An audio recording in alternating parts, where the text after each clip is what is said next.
Yo, what's up, everybody? This is Dre coming in from the 1528 podcast. We got a special treat for y'all this episode. I got my guy, my boy, going back to the class of 1999. Man, we old. I couldn't even get it out of my mouth. And the current head basketball coach of the Kentucky State University, Jamaal Jackson. What's going on, Jamaal? Good. How are you? Can't complain, man. The weather's actually amazing today, so Oh I'm yeah. happy. I'm excited, I'm man. here Glad with you. glad to have you on though. It's good to be here. Good to talk to you.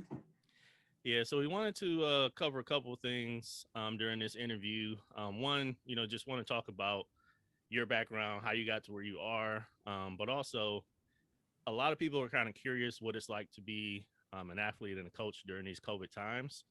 So we wanted to touch on that a little bit, and also at the end, we're kind of going to wrap it up, giving parents or student athletes some advice on what they can do to get themselves or their kids to the next level and kind of progress their athletic careers. So to get started, I kind of wanted to jump into your coaching journey. I know the story, we got to see a lot of it firsthand. But like, what was that like for you? When did you like decide that coaching was going to be your thing? And probably once, I knew I wanted to be involved in athletics for the rest of my life, probably from middle school or high school. But once high school hit, and I knew I want to be a professional athlete, I had to find a way to stay involved. So I thought about sports medicine for a little bit. Then I figured out, saw the science and math that was involved in that. And then my father was a long time high school coach, so coaching was always an option and something I looked at. He still Uh, does, right? yeah, he still does in Columbus, Ohio, Walnut Ridge High School. Uh, So I grew up in the gym, and actually my senior year in high school, 1998. 99, she was an intern at the Ohio State University. Jim O'Brien was the head coach. I had Mike Reyes, Scooney Penn, George Reese was on that team. Man, And that was actually, that team went to the Final Four, lost to UConn when they had Rip Hamilton and Khalid El-Amin was the point guard. So I was around the program, around the high level college basketball program, my senior year in high school, and once I finished that experience, I knew that coaching was what I wanted to do. So came here to Kentucky State actually to run track and cross country, but I knew I wanted to coach. So approached Coach Bennett, who was hired that April of 2000, um, our freshman year here. I told them, asked them about becoming the manager. So I joined the manager as a basketball team, um, and man, more than the manager, I was doing the managerial duties, but also that fall, I forgot that I was a student. I spent all day and every day in the offices in Belgium, like I was one of the coaches. So I was in there, doing scouts and just in there with the coaches, picking their brain all day and every day. So that year we won the SIAC championship, um, and stuck with them 2 or 3 years. Graduated from actually, I would be practicing with the team during that time as well. So if anybody knows Coach Bennett, they know we we practiced pretty hard, and a lot of guys got hurt. So I ended up practicing with the team a lot, and ended up playing. I had no ambition to play college basketball, no plans to, but I could play, and I knew the plays, I knew what to do. I was a good player, so I ended up playing on the team. So graduated from here in 2004. Coach Patterson was the head coach at the time, Tom Patterson, and because of what I did during my time as a manager and as an undergrad here, he trusted me. I worked hard, knew I could get the job done, so he hired me as his assistant coach. So that's very rare that happens. Somebody getting a college assistant coaching job as soon as they graduate. So I was blessed in that aspect. Um, spent, especially spent first assistant, right? right. Spent 4 years here, 2004 to 2008. During that time, Kenny Jones, who's in the Hall of Fame here at Kentucky State, um, he was just inducted about 3 years ago. I was able to make his induction speech. And actually, he's still playing in Argentina. I believe I want to say the highest paid American player in Argentina at this time. But I was able to coach him all 4 years. He won the SIAC Most Valuable Player his senior year, 2008. Yeah, Kenny was Um, a dog. right, right. So we had a good 4 years here. 2008, I went on to Stillman College. They were they joined our conference. They were 1-27 the year before we arrived there, and we won like 14 the first season, 18 the next season, and then my final season there, 2011, we were 24-8. We lost in the SIAC championship, Wow. but we were we got an at-large bid to the NCAA tournament.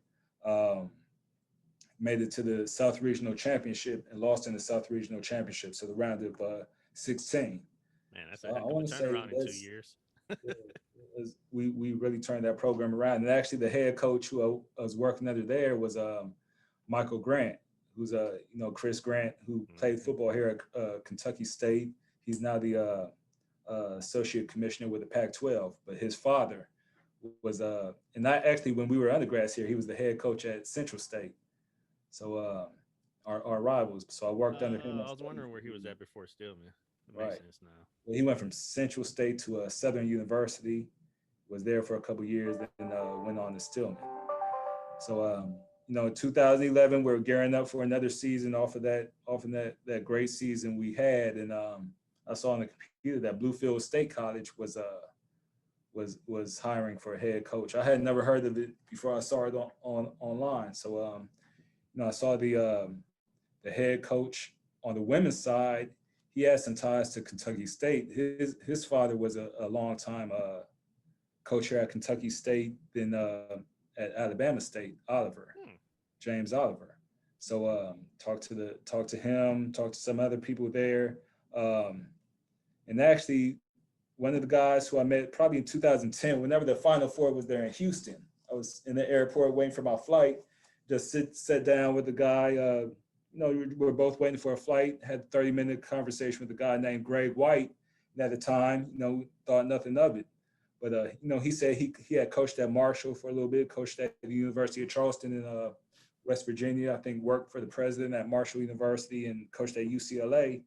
But fast forward to when Bluefield State College came open, I called Greg White to just find out what he knew about the place and what he knew about the job. Turns out he's probably was one of the big, along with the D'Antoni brothers, was one of the biggest names and biggest movers and shakers and shot callers in West Virginia basketball. So just Oh from wow. that, sitting in the airport a few years before that, just Yeah. having a conversation with this guy to now I need a job. And he basically put the word in for me. It's basically because of him I got that job. So I always tell my guys, you never know who you're talking to, who sees you, um, who you're going to be around. So you never know who you're going to meet. So it's always good to put your best foot forward and represent yourself well, because I wouldn't have had that job if not for that conversation in that airport with Yeah. Greg The White. crazy random occurrence where you just Exactly. made a random connection and ended up paying huge rewards. And I remember that situation a little bit with Bluefield. It was basically like it happened overnight kind of a thing, right? I got the job. Like I said, I was at Stillman. We were, going through conditioning and getting ready for a season. I got the job October 11th. They told me I got the job. So we start in D2. We start practice on October 15th. So I got to I left. My wife and my son, they stayed in Tuscaloosa because I got the job on an interim basis. So they stayed in Tuscaloosa. I Mm. went up to Bluefield. Got there October 14th, which was a Friday. I had my first team meeting that night. It's four guys on the team. Four guys in my first team meeting. So I was just collecting guys from on campus if they wanted to play basketball.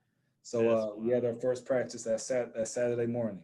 So ended up getting the job in April. I was named given the interim tag was removed, and I got that job. We were there in Tuscaloosa for 5 years. Um, Bluefield. Yeah, I'm sorry, Bluefield. We were there for 5 years. A lot of people don't know anything about Bluefield State. It's an HBCU in Southern West Virginia. It's about 8% black though, 8% black student population. But they have a very strong history there at in Bluefield and Bluefield State College. Um, so actually now they just added 11 or 12 sports. So Oh, nice. they're really trying to build that program up. But every year we were there in Bluefield, we won more games than the previous year. And actually, our last season we won the most games since like 1991 or 92. So we Whoa. did really well there. So fast forward on to 2016. This job here at Kentucky State came open um, around that spring. Interviewed here and got a job here in 2016, and been here ever since. Trying to compete for a SIC championship. Yeah, we was definitely all geeked when we found out you was going back home to coach. We Nothing like it, was man. like, yeah, my boy Maul to coach. This is crazy. Yeah, but Yeah. So this is where back for it. So, how did that feel? Your first game as the head coach of your alma mater? yeah, all the oh, I was just trying to win a basketball game. At the press conference, that was pretty emotional and stuff like that. But once the press conference was over, it was just about business and trying to compete to win basketball games. Press conference and things like that were pretty emotional. Yeah. Okay. Well, switching topics a little bit, something more timely. For the last year, almost year and a half now, we've been dealing with the pandemic, COVID-19. And I remember last year, was it? COVID hit towards the end of the season, I think. Yeah, we it's funny. We played our Central State game. I want to say late. It's like the 21st or 22nd of February last year. That's the picture in the background, by the way. This Yeah. was at the Central State game. A little handsome guy right there. You see him.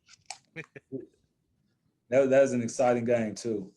But I want to say after that game was on a Saturday.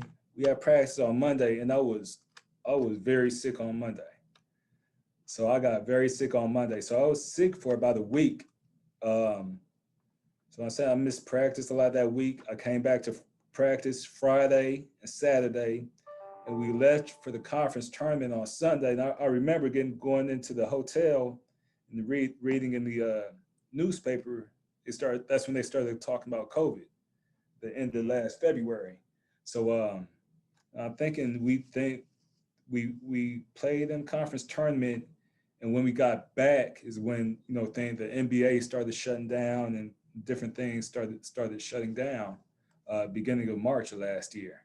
So I think I may have, as sick as I was last February, I even went to the school nurse here. She and did a test. She said you have a virus, but it's not the flu. So I'm oh thinking here snap! we didn't even have the COVID test yet. So I'm Right, wondering. I really could have think that been. that I had it at the end of February. So I probably got it from somebody at that at that Central State game. Man, that's crazy. I mean, given how many people it was, it's a real good Yeah. chance he did. But that's wild. But how has the last year been dealing with the pandemic and in terms of like coaching the players, but also like recruiting? Recruiting is a big aspect of your job, and a lot of it's on the road. I know you would regularly do trips up here around the spring, but I'm assuming a lot of that stuff got canceled. Yeah. How's that transition been? Well, last April, once the April into May, once we really saw how serious this was, I remember telling my assistant coach then, we're going to really have to, keep these guys engaged throughout this summer and then going into the fall because we may not even play next year. So we're gonna Mm, have to be real creative. Luckily, my assistant Sean Smith, he does a really good job staying in touch with guys and recruiting. So we always recruit a year or two ahead. So we had a lot of guys who, even though weren't able to get on the road last year to these high school tournaments and JUCO postseason tournaments, we were able to see. We had seen a lot of kids, and we had our list of guys we were going after. They just weren't able to take visits onto campus. yeah. So we were lucky in that aspect. But we knew last spring and going into the summer it was going to be different, and we really had to do a good job of being creative and trying our best to keep our guys engaged. And then it was really tough this fall because we weren't able to do anything here on campus. A lot of our guys were members of fitness centers, and they found gyms around here in Frankfurt, but we weren't able to really do anything with them until like early December. So that made it real tough. And then going into the season, um, we were had to play a few games. And once we finally got rolling, we had one of our players had a positive test.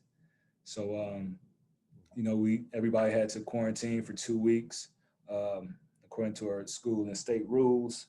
So we missed 4 games during those 2 weeks, and I figured, after 2 weeks of doing nothing, it was going to be too tough to come back and within 4 or 5 days get back in playing shape. So we just ended the season then, and we have everybody coming back, and then this recruiting has been like it's been very unique this postseason because the NCAA is giving all these players from this past season their year back, um, and then I think they vote this week or next week as far as when kids transfer, not making them sit out at the D1 level, but also with these guys who are getting this year back. It's so many. Last I checked, it was like 4,450 basketball players transferring on the portal. So we're getting 50 to 100 emails every day from high school kids. Then you got junior college guys.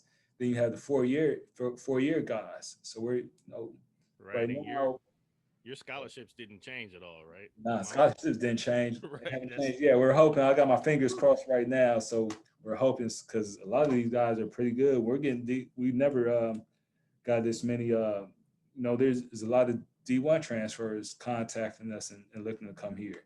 And some of those guys are really good players, but we just don't have the scholarship money. So I'm right. gonna have to some of these guys no. There's a lot of guys, a lot of really good players hitting us up. Man. Wow. That's interesting. How I know in everybody's best interest in terms of like the players, you guys shut down the season after the testing. How did the players kind of adapt? How was it for them? It was somewhat frustrating for them, but they understood. But we had to. It was for health, safety, and just in their best interest. So they understood. Gotcha. Okay. And I know for our viewers, the next questions might hit home more, but the first thing I wanted to ask was from a perspective of a parent that has, a middle school, high school, or even a college kid that's looking to maybe even potentially transfer or whatnot. Just what advice do you have for parents bringing up kids in this environment to help them reach the next level, to help them get the most out of their kids, whatever that might be? And they got to play. If you think you're gonna compete for a scholarship or try to be on the team, you got to be playing every day. A lot of guys they want to be on the video game or be on the phone and 3 times a week and maybe work out. You have to play every day, and you have to love the game.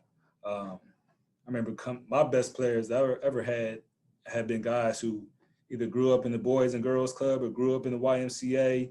They were in the boys club every day after school or at school during lunch. They were on the playground playing because they love basketball.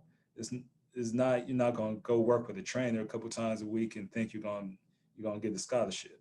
So you have to love the game. You have to have the heart for the game because it's going to be a lot of adverse situations. It's going to be a tough time and it's competitive.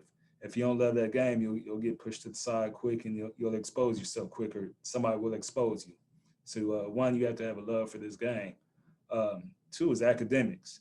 If you don't have your grades right, there's not anything a coach or anything can do for you, no matter how good you are. Right. If your grades aren't right, you you're out of luck. The clearinghouse is the clearinghouse, right?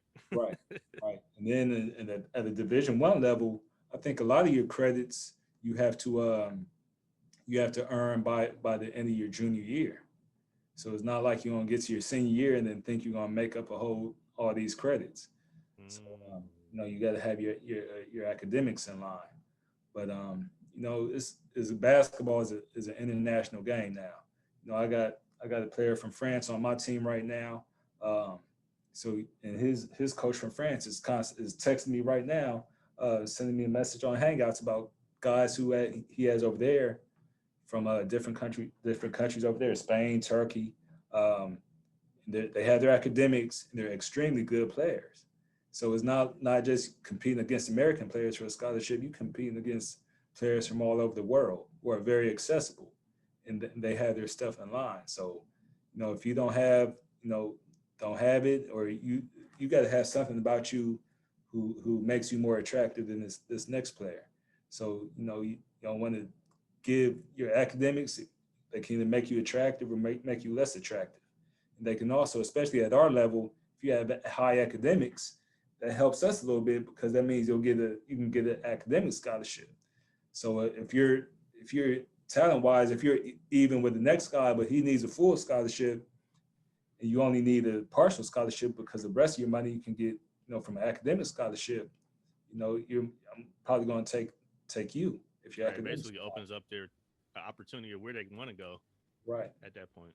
So if you don't have that heart and that dog mentality and that love for the game, and you're not gonna make it if you don't have your academics in line. You're not gonna make it.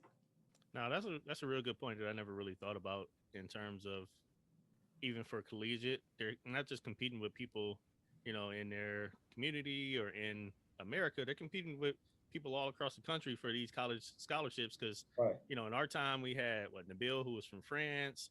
I remember Yeah, Boyan. Hassan was from Senegal. Right. Where's Boyan from? France, right? Boyan, he was Yeah, from Lithuania or Lithuania. Right. Croatia. I actually bumped into him in Central Park not too long ago. Yeah. That was crazy. But yeah, so that's real interesting for kids to think about. Is you got to really really go after it because it's a global game on Mhm. every level now. And Every time I turn on my computer and go on my email, there's 5 or 6 more emails from not just guys in America, but guys from all over the place. hmm, wow, that's wild. And as a parent yourself, any specific words of advice or encouragement or anything for parents of student athletes? Parents need to just parents should be a parent. Let the coaches coach. If they play summer ball or high school or middle school, let the coach the sport, and you just be a parent. Love your child and hold them accountable. Let the coach do their job. That would be my words of advice. That was definitely what I expected and even on some level wanted to hear because I've been in some of my nephew's games and I'm like, man, who is this dude who clearly ain't never touched a basketball trying to tell his son to do what he's saying and not the coach? It's so frustrating sometimes. If you if Uh, you if you want to get a lot of coaching advice, all the coaching advice you could ask for, go to a AU game and sit up in the stands. it's insane. It's entertaining though, definitely entertaining. And as you know, me personally, my dream for a while since I was in high school was always to be a coach too. So to hear these people, I'm like, that's not anywhere near good advice. Like, why are y'all telling y'all kids that? Like, where did you hear this stuff? Like, no, stop. And Um, I'm guilty of it too, because both my kids they run track. They're both really good in track, and my son plays football, my daughter plays volleyball, and I catch myself at times too. I can't be one of those parents, but it's hard because you want your kids to do well, but let the coach do their job. yeah, no, definitely good advice there. But kind of pivoting towards people that were in my shoes coming up and in your shoes since I think you said middle school. For people that want to pursue coaching, what words do you have? What advice do you have? Is there a certain track they should be on? Like what can you share about that might be helpful to somebody considering it as a career? Everybody in this, I mean, everybody just has different journeys. Like I said, I started as a manager and ended up playing, was hired as soon as I graduated. Some people played and went overseas and then came back and have been working for jobs and working for jobs and working for jobs and still haven't got a job. Um, Everybody's journey is different, but just I mean, if guys are in college, you got to go and volunteer at the summer. Every camp, every school has a summer camp. Go volunteer at camps. Make relationships with those assistant coaches, those head coaches, the other people part of the staff. Because it's not the head coach that has a staff already. He's not going to hire you, but those assistant coaches will become head coaches, and they need to hire somebody who they trust and they know that can do the job. Those director of basketball ops and those film people and video people, they'll become head coaches one day. So I say those are the people who are you need to be building relationships with and showing them that you're trustworthy and you have a work ethic worth hiring because they're going to be the ones getting head coaching jobs and the ones needing to hire staff members because like I said, Coach Bennett was the head coach when I began as a manager and I was playing here. Coach Patterson was the assistant at the time. And because of, what I was doing for him and prove my trustworthiness, my work ethic to him, that's why he was the assistant coach. But that's why when he became the head coach, uh, that's why he hired me. That's actually really interesting. I never thought about that aspect of it. I always just assumed that you would be doing most of your rubbing elbows with the head coach, but it makes so much sense because they, like you said, they already have their staff, they have their networks. But when the assistant, just like when you took the Bluefield State role, you have to find the whole staff at that point. Right. And the reason why Sean's my assistant now is because I got probably 100 to 150 applications for that job, but I saw his and he played at Ohio State for the head coach who I interned under. And Nice. Coach Brian had great things to say about Sean. Um, he's worthy first and foremost, but he can do the job. Does the job well, and that's why Sean actually came to work before I came to work my summer camp at Bluefield State. Um, that was before I hired him. So it's just good. This is about who knows you, and not just who you know, but what they know about you. Because you can know people and they think they don't think much of you, and they're not afraid to share that they don't think much of Yeah, you definitely want to make sure they hold you in high regard because otherwise, when they get that phone call, they're going to tell the honest truth from their point of view. you. Exactly. So you just definitely don't want to burn bridges here. Gotcha. Okay. And before we wrap, actually, let me grab this. As y'all see, I got the K State authentic men's jersey on. I also got my K State Brett's jersey. I don't know if you can see it. The screen. Hold on, let me turn the other side. The authentic joints. There we go. K State's Brett's jersey. My screen won't let me be great. Anyway, there we go. And I've always been a huge, probably as far as I know, the biggest supporter of men's and women's basketball at K State.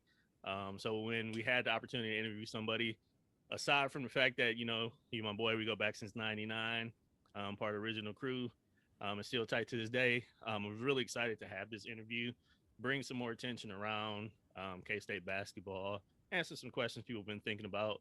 I got a nephew who has hoop dreams, so getting this conversation out is actually really good. But there anything else you wanted to put out there? Anything else you wanted to say or share with the people? Just all our thoroughbreds. We will be in the city near you, so definitely hit me up if we're coming to your area and get you to the games. We need all the support we can get. We appreciate all the support. They got my Brett's jersey. Um, yeah, definitely support your people, support your school, even if you can't make it down there. Whenever you guys have something in any of the areas, we'll always as alumni organization try to make sure people know about it. But especially after coming off of this COVID year, people don't got no excuse to go out and do stuff and support. So definitely get behind our breads. If there's anything that we can, or I guess that's a good question. Is there anything we as alumni can do to actually help undergraduate sports? We always accept all the help we can get. Financially, we have our men's basketball foundation where if you want to donate to us, you can send that. We're Kentucky State Men's Basketball Foundation. You know the address, 400 East Main Street. Um, and I didn't even know that that was goes a thing. fully funded scholarship wise. So as you know, in D2, there's a lot of teams with you're allowed 10 full scholarships. Right. So there's a lot of teams with that, but we're not one of those teams. So Mm. sometimes we use some of those donations to help towards scholarships. Some of our guys' eligibility ends before before they graduate. So if they have like one semester, 3 or 6 more hours left, 12 hours left, I like to help them with the scholarship so that they can finish their degree.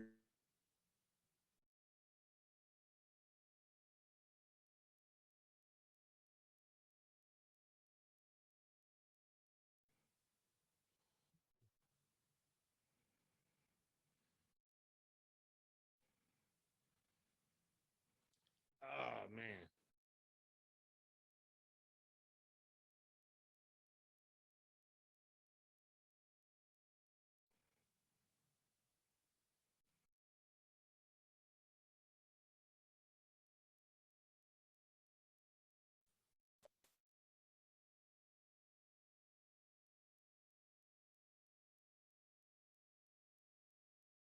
That was whack. Sorry about that. My Yeah, man. internet connection cut out.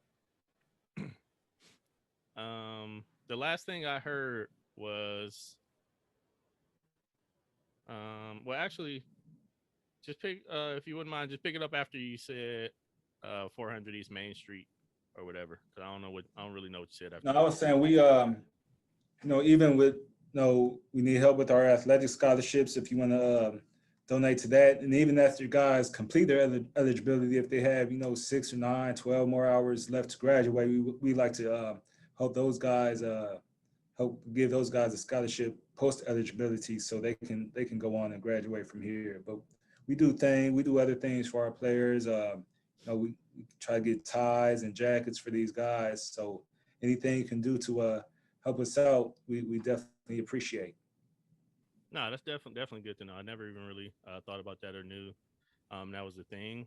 So when I post this, I will have um, that information on there too for anybody that wants to take you up on that opportunity. Um, Okay. Aside from that, man, again, really just appreciate you joining us for this. Um, Thanks for taking the time out of your day. Tell your wife and the kids we say hello. We'll be down there to visit soon. But good luck on the season. Good luck with recruiting. I know you say you doing some of the logistical stuff um, as we speak for next season. So hopefully that pans out well. Make sure we put Central State on a good day on the weekend, so we can still Oh cover yeah. that. Right now it's on the Saturday. So unless the conference changes that, is we got it down for Saturday. All right, fingers crossed. Well, before we leave, I just wanted to say this episode was not brought to you by Starbucks Frappuccino, but I drink it because I like it. Um, and Yeah, man, we out. Appreciate you, Maul, Coach Jackson. If you guys have any questions or need anything, his information will be in the description, along with where and how you can actually help support the team in Kentucky State Athletics. Well, guys, this has been Dre from 1528 Podcast. This is Coach Jamaal Jackson of the Kentucky State University, and we are out. Peace.